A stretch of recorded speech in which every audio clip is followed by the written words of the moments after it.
Every single split we've had since the partnership era, when Fnatic made the playoffs, they make a final. But Team Heretics, they still haven't won a trophy. And it's pretty fair to say that they're the favorite for the first time in a while coming into this. So the map eaters are going to be very important. We've seen this match already pretty recently. Do you anticipate the same maps? I kind of anticipate the same veto.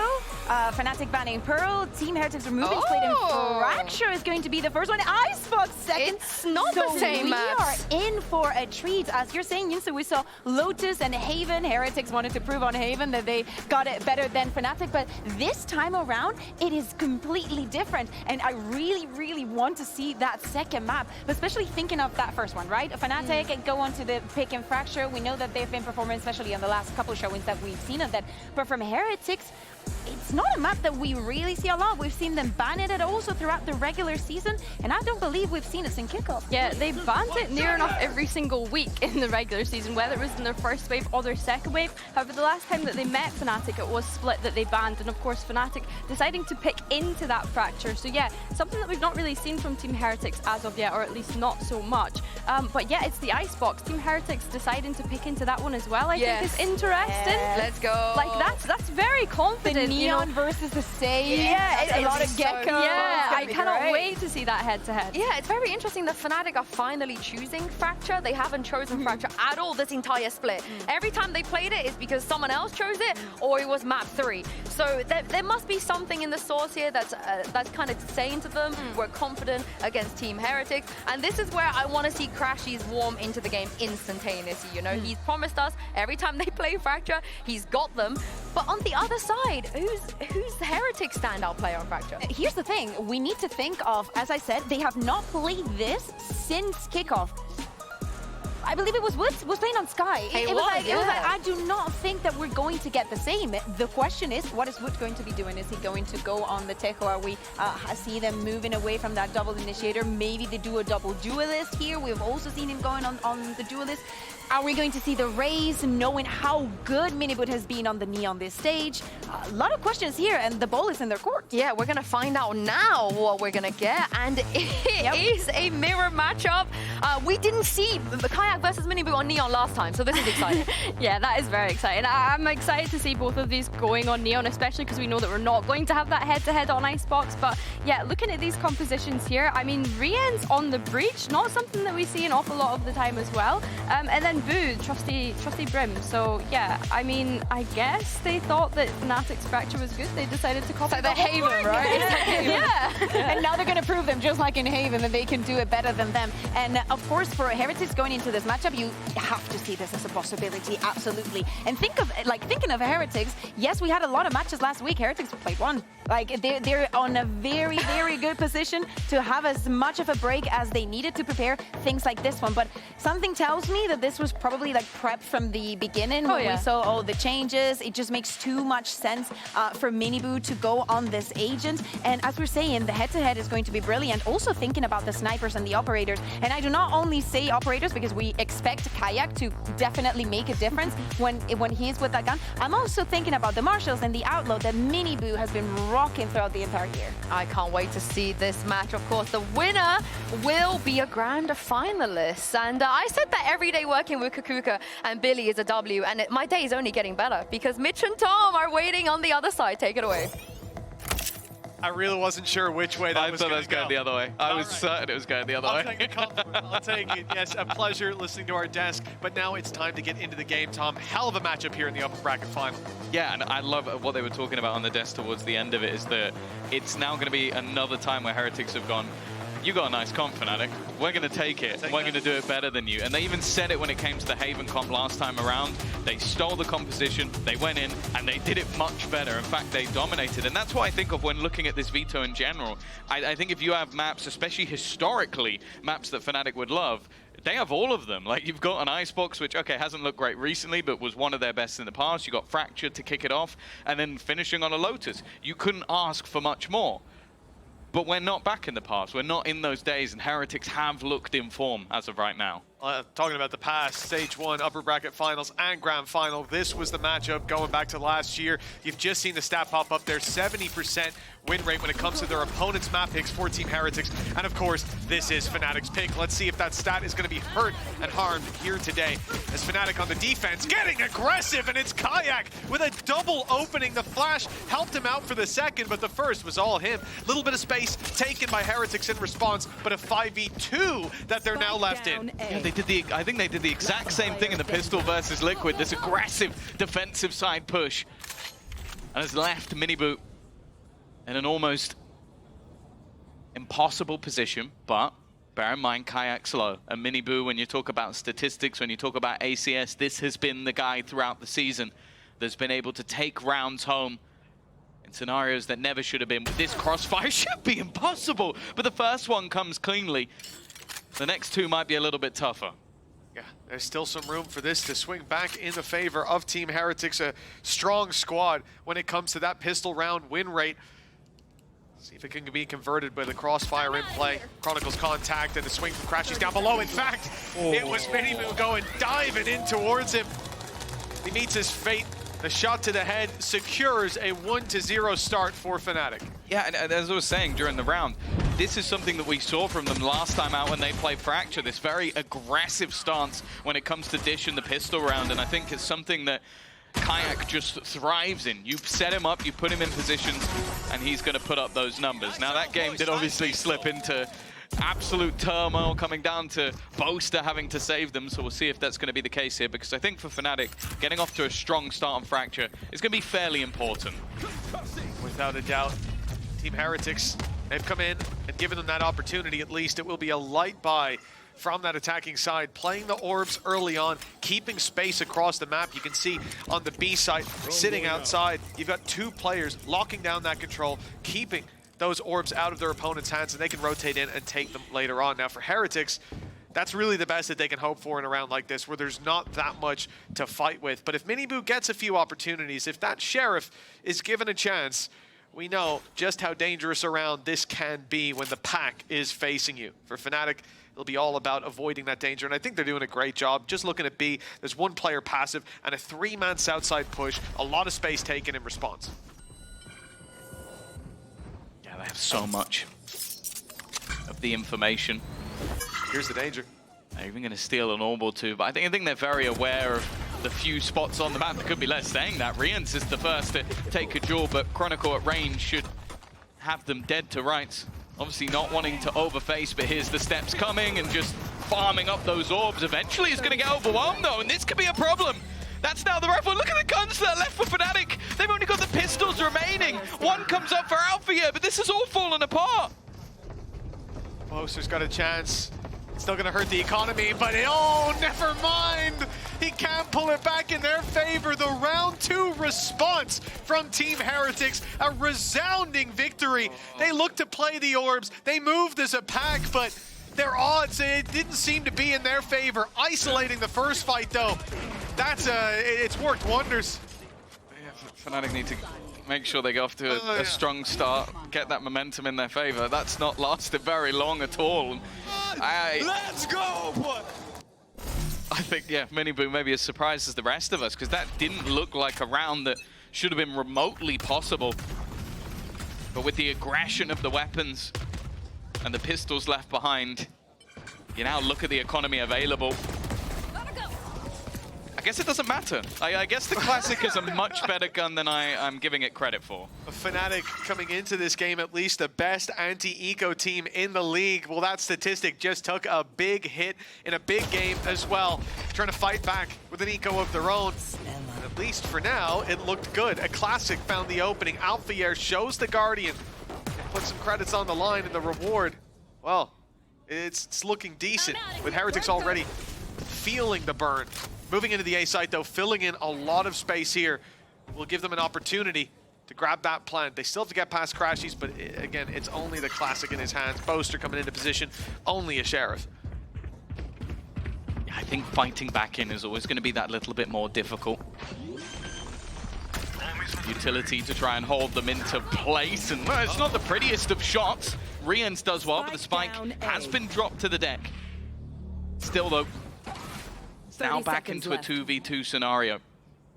Benji trying to find a little bit of extra space. He's been in top form as of recent games, but this is still not an easy position to get out of. Covered weapons for Fnatic. They can pack a punch in these fights, but they haven't got the shields to last once shots land in the other direction. Heretics walking out with 2 players. A solid early start for them, though, considering they were 1-0 down. Yeah, they make that one a little bit costly. That's the problem, is that you look at this from Fnatic's perspective, you go, okay, you did a bit of damage. In the round that you have, it's not too bad, but when you consider how things went, and the economy is obviously, even with those 2 guns only being saved, for Heretics is still building up. You're going to have the Armageddon available as well for Woot. That was not easy, but we... We what? It wasn't easy. We what, though? Got the job done, lads. Ah, yes. He learned that one from Benji. Got cut out a little early there for me, all good. Well, there is the Armageddon immediately. Clearly wary of that aggression onto Dish once again that was mentioned.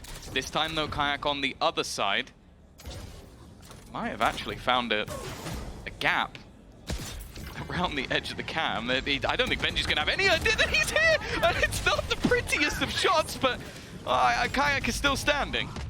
Somehow, yeah, he gets there in the end. Alphier above the smoke onto Miniboo, and now the numbers in Fnatic's favor. The weaponry there, the ult's online, and it's the neural theft finding the information. Big swing from Kayak. Shots, though, just not landing. And a Rolling Thunder in response is going to slow down that main take. Woot still flying under the radar up top. They've not spotted him. Chronicle may well have heard those steps as he swung out wide, and with Boo tagged low, this round can easily fall apart for Heretics. It's a brave stand out in the middle of the open.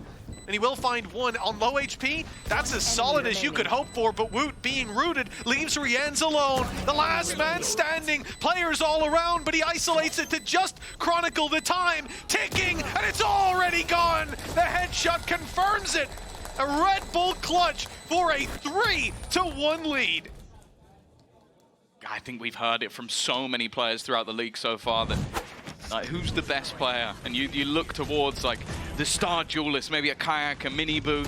You talk about players like Whoop, but the answer that crops up the most is Rienz. The safest pair of hands in these sort of clutch scenarios, individually sound and doing it all while playing supportive agents. This was someone where you sort of look at him, look how old he is as a player, and that is experience beyond his years, with just how calm, collected, and easy he made that look. Top of the other team is Alphier's former teammate, looking on as his friend of old outshines him here at least to start out Fracture. Heretics, 70% of times they play an opponent's map, they steal it away. Alpha fired up inside of main. He finds the opening. He's dancing through the smokes, but eventually he will fall. The weaker weapons that are left in this round still managing to pack quite a punch. Boaster's taken down one. The numbers are somehow in Fnatic's favor. Damage is done too. And now the players are coming back up through main. This south side push from A main, well, it bought them a bit of space. But that orbital strike takes it right back into Heretics' favor. 2v3. Yeah, he'd normally want to save that for the post, but they desperately needed that extra space. With Armageddon available, well, not anymore. Benji will win the fight that takes the ult out. Even still, an immediate trade, but this allows Boo back into those post-plant scenarios. We've seen this many a time. It might actually get an early fight. Chronicle has managed to slip the net into the close corner. I don't know if he's going to check it whatsoever. Just a smart play from the Breach now on the other side. And what Fnatic will break back maybe a little earlier than expected as that low buy succeeded. Yeah, I think Chronicle might have just heard the very end of the reload as he was walking into main, realized that you're not going to win in that head-to-head battle a lot of the time, but yeah, taking him down from the side, nothing he could do. 3-2. Fnatic, this is a round that they needed early on. We talked about getting off to a good start, and it looked like they were there with the pistol under their belts, but oh man, it's a nasty kill in return. The game's so desperately close here, and it's stun. Absolutely perfect, yet you see, on even still, that player goes down to 16. They're also lost. Like, I'm walking out, what is going on? We got to see that POV just in and out of the smoke, but eventually he was caught by Miniboo. Heretics right back on the horse though with a full buy. Still with a purchase.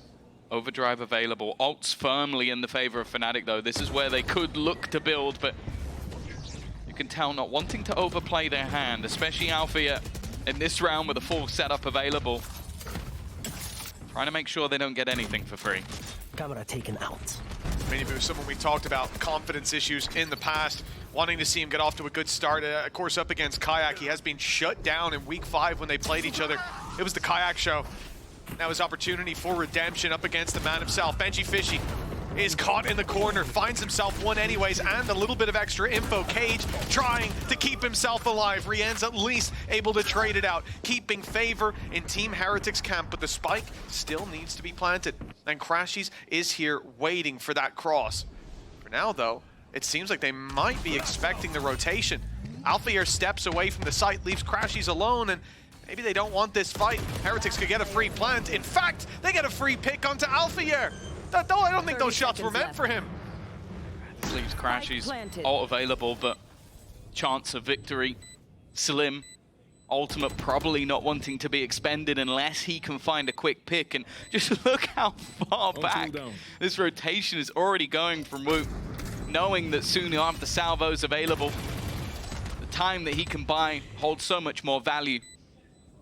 Well, in the end, Crashies is forced to fall back. And I want to touch on something you said in that round, the head-to-head between Kayak and Miniboo, because it's an interesting point, because although Kayak dominated that battle, Miniboo is still the top fragger in the server. So that kind of showed how weird of a dynamic that you have one duelist that's winning the battle, but everybody else who faced Miniboo was not having a good time. Yeah, no, he was decimating the rest of the squad. You look at the stats back in that game, I think Boaster might have landed one shot on him. Like, he seemed invulnerable in a lot of those fights until he came up against Kayak. That's where it was a complete difference, night and day. And you can see Miniboo definitely off to that strong start, the confidence builder, getting aggressive, being the point of contact through those smokes. Of course, there's utility to back him up.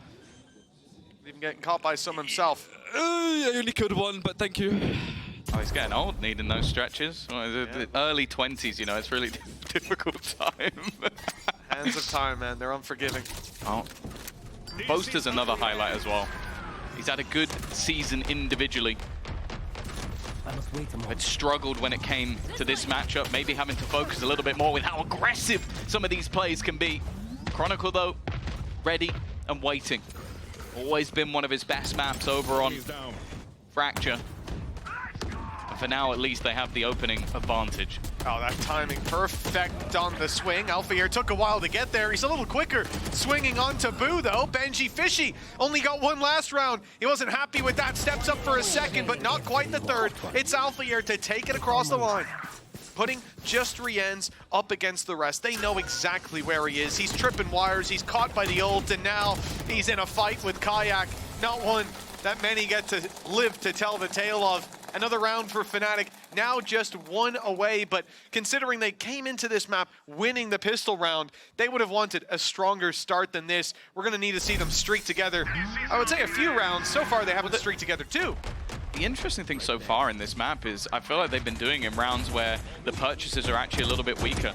They're a bit more aggressive. You see Alpha actually actively taking more fights in a lot of these rounds, and that has been the difference maker, because we're 9 and 6 on the board right now. When he's free to be aggressive, it seems like Fnatic take over, and when he's having to play around that util a bit more, it doesn't seem to work. Well, there's util off rip from Heretics. They're looking for aggressive space take, much to Rien's chagrin. He goes down to the salvos in main. Quick trades back and forth, and it leaves Fnatic with the advantage. Fast rotations from that A site. We've seen this a couple times now, but Boo manages to find one with a classic. He's going to need a little bit more, though, as he's now all alone.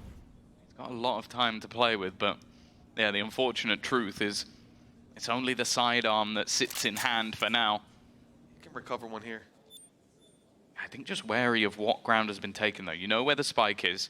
You're always going to be nervous that any of these angles could have a player sitting on them, and he's seen Boaster. Boaster still only has a stinger, by the way. Started the round with it. I think has got the majority of kills with it.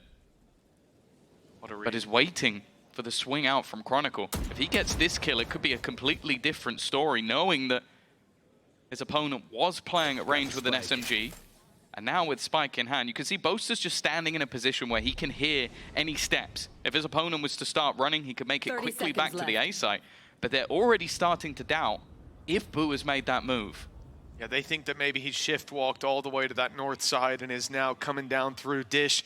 Boaster moves into position. He's got the orbital strike to deny. 15 seconds on the clock. Boo knows the ults he's up against. Got to make a move. And the plant is a tap. 10 seconds, and the orbital strike comes into play. He had a chance there to rip both heads off, but a difficult fight that Fnatic set him up for. Alphier's all smiles as they've now equalized 4-4.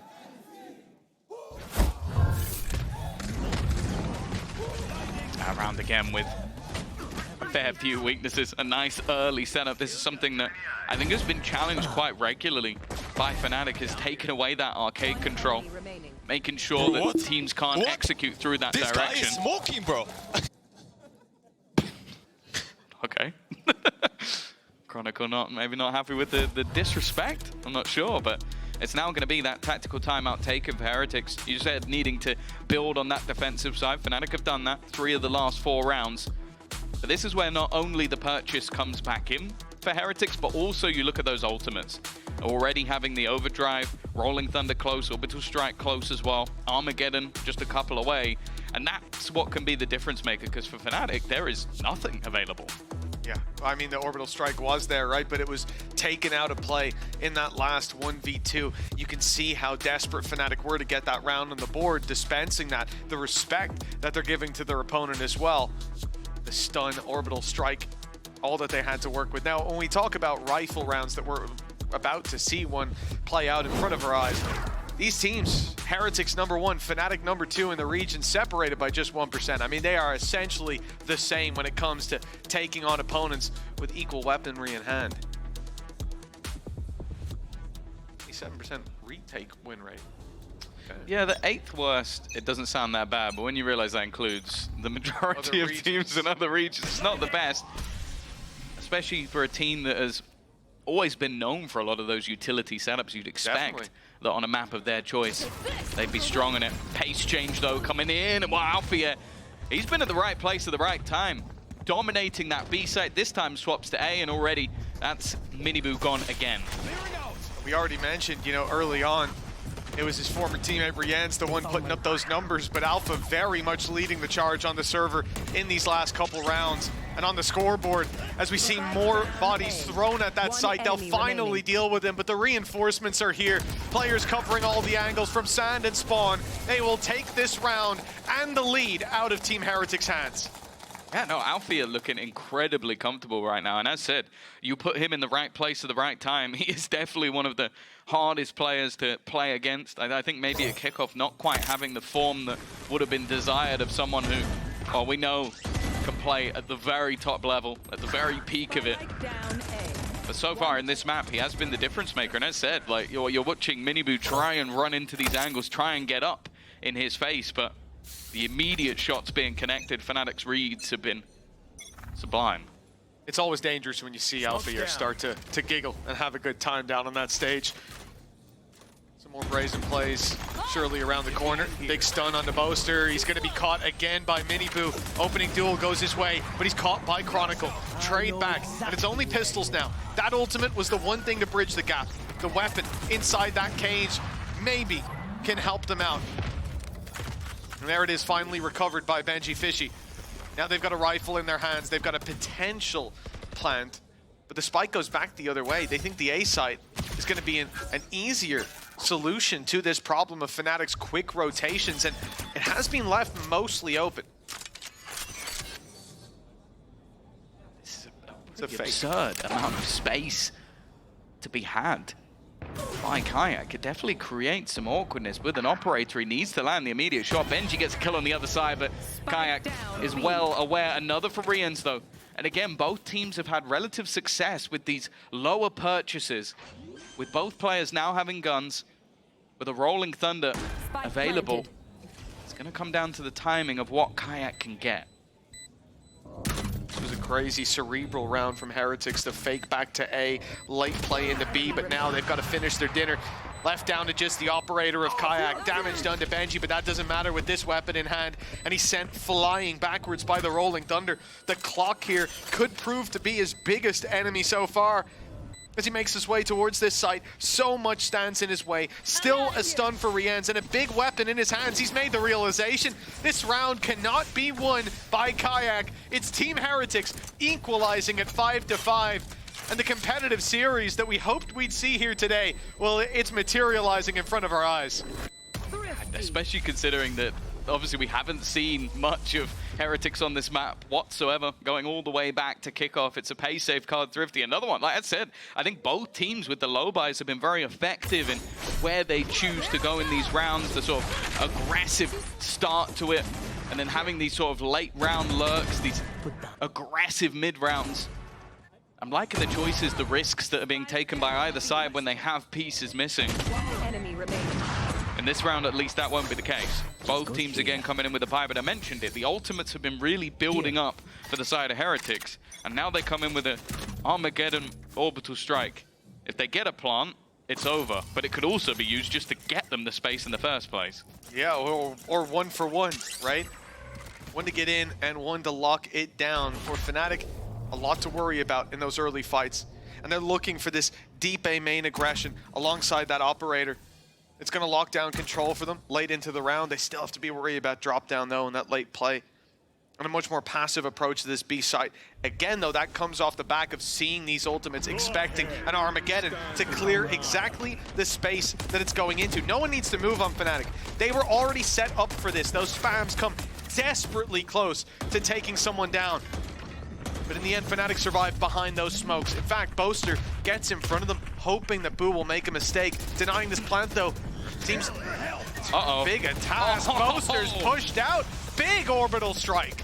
Yeah, you think they're not going to ult the same place twice, but clearly realizing that that ground had been retaken, they will now get themselves a pick off that orbital strike. And finally, that plant will come in. Retreat should be impossible, but actually, Boo manages to get away. There are a lot of tag players, though. Benji Fishy looking to hold on to the cross. Rian's already eliminated by Alpha, putting things back into that 4v4 scenario, and now looking to try and clear things together. They need to get this close position out, though, and Mini Boo's just looking to try and survive in the corner, just dancing with death, but he survives all the way back around. And while trying to clear him, that spike has been slowly ticking away. Chronicle with another. The trades coming back and forth, but still the attack have the time on their side, and with the salvos buying an extra few seconds at a peak, able to come from either side, but Kayak manages to land both shots and defend Chronicle on the defuse. Well, we came in singing his praises, Tom, and I think you see exactly why. Oh man, that was unbelievable. One of the main things I'm worried about going back into that retake is the fact that Boaster was the one to fall. You lose your smokes. It was a great orbital strike by Boo. A little bit of desperation as well because he had the spike. He couldn't just go swinging through that smoke. So he uses that to buy time, to force a fight. And eliminating their smoker. I mean, imagine, they smoke main. They can defuse underneath their nose. Instead, one man has to hold while the other defuses. Time was desperately close. Even one missed shot there and the round goes the other way. But Kayak saves the day, keeps the lead in Fnatic's favor.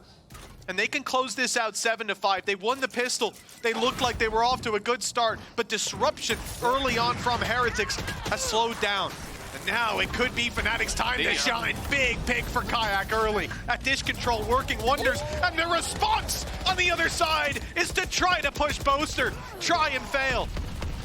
Oh, already. Ultimate thrown in, both players hit. Woot just trying to survive at the back of the site, and they know exactly where he is, clinging desperately to life. There should be no way out of this round for the side of Heretics, with Boaster adding his third to the death toll, and eventually we will see that half going in the direction of Fnatic. 7-5, they'll keep the lead. You can knock him down early, but you can't keep Fnatic down. That's 5 out of 6 to close it out. Wonderful performance from Fnatic. Heretics, though, well, they'll be looking to bounce back in the second half. Let's hear from Mixwell and his thoughts on Team Heretics' incredible 2024 run. One enemy remaining.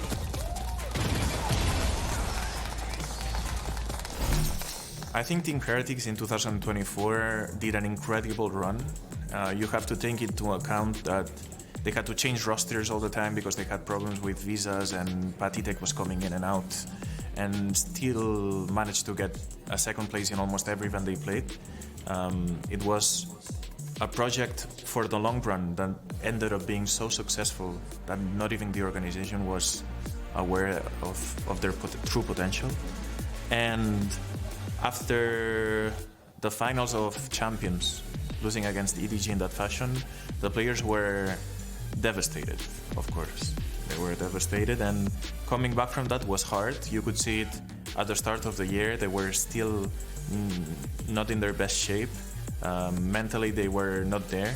And right now, we're seeing them better than ever. I think Minibu is playing his best VALORANT, and the rest of the team is doing it as well. I think they recovered, and not winning last year, it's good for them, because I think they never lost the fire to win, and I think it's their year. I think Team Heretics is going to win at least one international event for sure. Well, Team Heretics, you heard it from Mixwell, looking better than ever. The reality is, though, Kayak seems to be their kryptonite. This guy tearing up the server. Minibu, though, early on, we saw that confidence building. We saw him get involved in a lot of those early fights. But we need to see a little bit of a change in the wins, as Heretics, they were what? Was it 4-1, 4-2, in fact? Fnatic managed to cling together a lot of those last rounds. Yeah, I think Alfia having a great performance. I think a lot of the time when they've pushed into his defensive setups, they've definitely struggled, but now it's a different story. I mean, he's going to have to hold on to a lot of those lurks. I think we saw that a lot of the time Fnatic were just leaving either him or just trips on one side of the map and then just going very directly in for a lot of these takes. We'll see how Heretics now playing their own composition against them. Of course, they've got a very competent Cypher of their own, and you already see the setups being put into place to force back that A main control. It is, though, a plan from Fnatic early, sending Crashies through to break that camera, leaving Alpha on north side, and now taking advantage of the space as they heard that A main crunch. They heard a lot of utility, they heard steps, so they know there's space, and Alpha has just walked out of heaven, taken down Voot with ease, and the B side open for the plans. Boaster gets a little too aggressive, punished forward, expecting a gap, and there certainly was not one there. But a 4v4 post plant for Fnatic as a result. The camera even spotting this two-man north side push. A lot of information now for that attacking side to work with. They managed to at least reclaim the ramp. And Alfia already picking off Benji. This is looking like a second pistol potentially going their way. They're going to have one of these fights going their way. And in fact, it's gone completely wrong, Rians, though. Never count him out. The salvos will buy that extra time. That's a bigger issue. He was hoping force players in. He's actually clipped it. And now an aftershock as well. The two players you didn't want to come up against in the post. It's the util rats. 8-5. Fnatic extend their lead a little bit further. But they do have to win the second round. Yes, exactly, right? Look at the timeline when we get back in. It was the pistol round followed by a 3 consecutive round loss. Alfia playing such a huge role, though, in this round. The lurk up through north side, the camera to keep information late, the trap that allowed Kayak to sit in B main and not worry about his back. Unless someone was mad enough to take the ropes to cross, they could not be coming from behind. And him being able to focus on that fight, just puts another gun into the mix. They had all the information and they played off it perfectly. Heretics left with pistols, and although they may be a strong squad when it comes to eco rounds, I don't think the Fnatic are going to make that same mistake twice. No, they do still have the same amount of pistols, but it also means that they can afford a little bit of extra damage. That was close. Got a little worried there, Tom. Kayak down to just 21, but you can see immediately that rifle has been juggled over into Alphia's hands for the remainder. Again, it comes down to just how much damage can they get. That's at least one for Miniboo, but anything more from this stage, I'd be a bit surprised. And even then, as long as Crashies is the one going down or close enough to retrieve the weapon, it doesn't really matter. Miniboo just now seeing that it was only a ghost that's left on the floor. And the benefit of Kayak being one of those players that will just juggle over the weapon. We've seen a lot of players, 20 HP, still swinging with the rifle, making that mistake, but the discipline on Fnatic, no surprise to see it. Hello. The orb a little more valuable to Chronicle. He'll get a chance for another. Potentially, now the spike cuts it short. Luckily, Wu didn't go swinging. That could have ended in disaster. But yeah, Fnatic 9-5 now, converting that second round, unlike in the first half. Yeah, and this is now where their map starts to get a little bit away from the side of Heretics needing to kick this defensive side off. Strong indeed. Now we go into those buy rounds, but that's the difference. Fnatic can now just invest straight back into this one. They didn't buy much up. The credits are still going to be very good, so they come into this round with equal, if not better, than what their opponents currently have on the other side. There we go, deep salvos. We've seen this to put the cam in place, but this time there's a drone following it up, stun to slow. And a good thing too, because there was about to be a lot of aggression around that corner. They now get the idea. The relay bolt fired in from up close. Miniboo was looking to swing that corner, was looking to take that fight, but they've got the idea. There's a few other players waiting for them there. Now, Alpha, I don't think he's going to get a chance for a pick here, but even destroying that utility, putting question marks into play for the defense, could have its value. That orb farming on Chronicle. We saw him go aggressive with the Marshal, looking for the picks early on. He's not far away from Rolling Thunder, but it won't be there for this round. Caution here. Almost the timing on Taboo, but instead they'll be held back. Spike looking like it's going to go back in the other direction, but it will leave them with limited amounts of time. 40 seconds left on the clock, and they've still got an awful lot of ground to clear. Timing here for Wu is going to be absolutely everything. If he gets this pick, it could be a problem, but Kayak has been an unstoppable force so far in this map, and now just sells a ruse. You see the aggression going through on that top side of the map, making that realization, okay, they're going to A. Let's start clearing out the other side, and now the smokes fall, and they are nowhere to be seen. They already got rid of that camera early on inside B main, so it's not to be worried about. Rien's dealt with. He was already so desperately low. Boo ahead of the curve, but Chronicle still picks him up. Now just one away from that Rolling Thunder and one pick away from putting double digits on the board. There's Rolling Thunder online one way or another. And Miniboo doesn't stand the greatest chance of taking this across the line. I don't know how far away Crashies is from those salvos, but I think they'll be online fairly soon, even as Miniboo continues to chip away at this task. It's like Atlas, it will never end. Certainly not in his favor, as the players continue to be picked off. Salvos come online, time keeps ticking, and it's still not halfway. Beautifully played, no matter how strong Miniboo is in those fights. Fnatic had all they needed to put 10-5 on the scoreboard. Yeah, you can kind of see why those nerves are coming. A little bit, a little bit.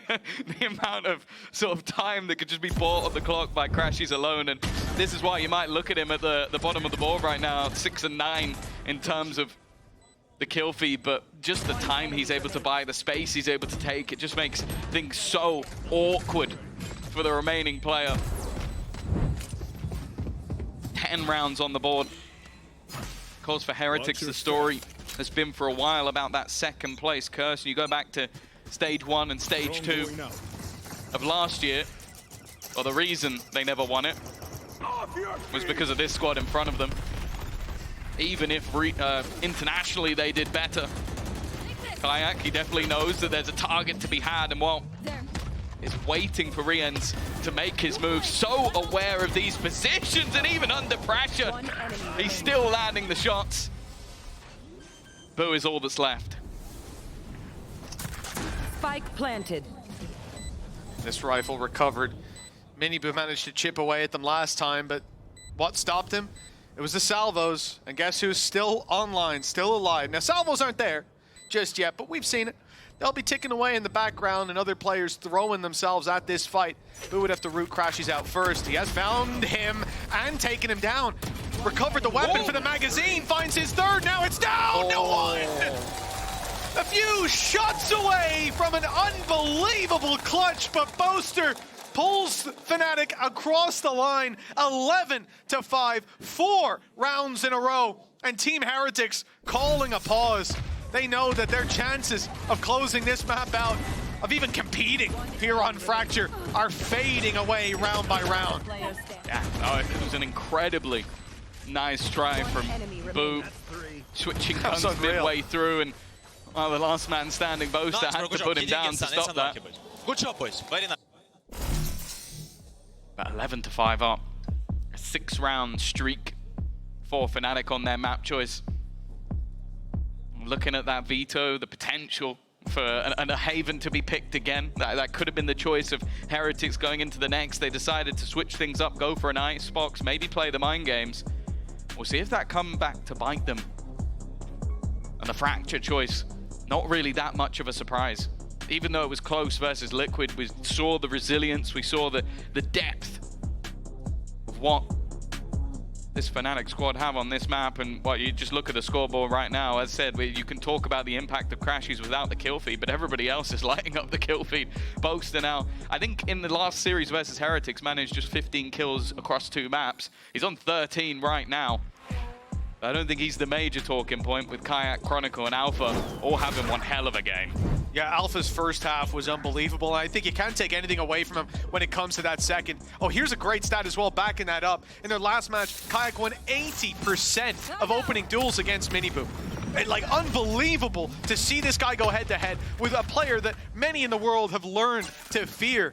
But he does seem to be his kryptonite. 11 rounds on the board for Fnatic, and something has got to change for Heretics. They've got ultimates, Rolling Thunder, and Orbital Strike coming into this round. And on attack side, that can be used to great effect to take space and deny in that post plant. Here on the defense, well, you've got to have players left alive, right? And Fnatic have been so good at pushing and pulling this map that Heretics can't feel certain that off one piece of contact, they can throw everything at it. It's a little harder to find the space to use them.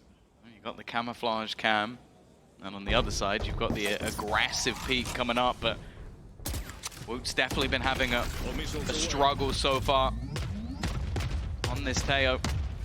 Someone we know that normally individually sound has not won a lot of these opening fights, but will take Boaster out. The Orbital Strike gone, and so are the smokes.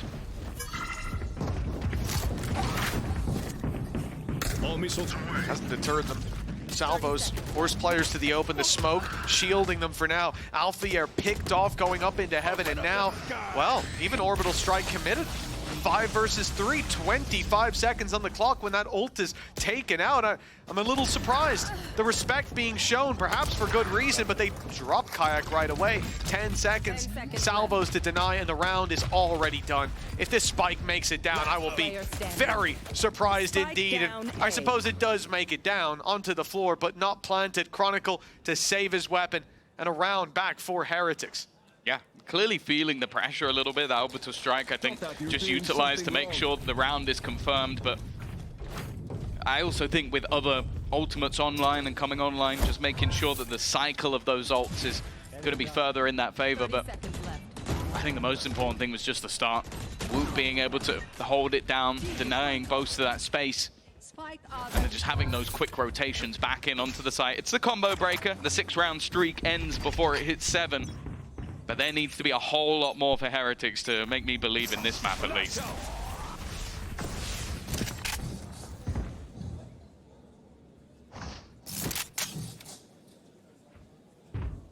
whole lot more indeed. Now one player's got a pistol. It is Kayak. You check that ultimate. You look at the value found in the last half. Certainly far from an easy round. Trap already destroyed. Benji will be under pressure anytime now. An ultimate put into play. Kayak on his way straight through. There it is activated. But Miniboo's the first to draw blood. It's Benji under the pressure as predicted. Miniboo to fall as well. Numbers kept even, but the attack side has space. Rolling Thunder keeps the spike in the defender's hands. They've got it dropped in towards main for now, but Alphayer with a quick double puts this one to bed, smoking off the spike and taking it from under Rien's nose, and now a 1 versus 3. A big play coming in as well. Down below you can see that Alpha is lurking, making his way around to close this out from behind. Rien's worried about the players in main. Now he's got an idea though. Alpha hits the shot anyways, returning to that first half form. A 3-piece, and that puts them again double the rounds of their opponent, just 1 away from taking their map pick. He's had so many high impact rounds throughout this matchup so far. Took his teammates to sort of get him into position, but then just swings versus 2, both players headshotted, and is there to close out the round as well. It is one of those things in esports when Alpha is in form, there's not always a lot that you can do. Well, for Heretics, it is a mixed bag buy. You've got an operator alongside ultimate for Miniboo. It feels like they've almost put all their eggs in one basket. He's dead immediately. Alpha again with the opener. I was saying earlier, you can't take anything away from him. His utility so important here on the attack, but now he's starting to claim a name for himself with the gun in hand. I think just 1 behind Kayak. In terms of frags, Mike just matched up there. Benji down on the ground, and the dominoes all falling in favor of Fnatic. Boo! Even lost on that south side push. There's almost nothing to fall back on here. They've at least dealt with Alpha here, but let's be honest, there's very little when it comes to weakness here on the Fnatic side. I think Boaster 1 away from having, in fact, there it is, the same amount of kills as the last time these two met in a series. This is a Fnatic fired up in the upper bracket finals, and now 1 map to the good.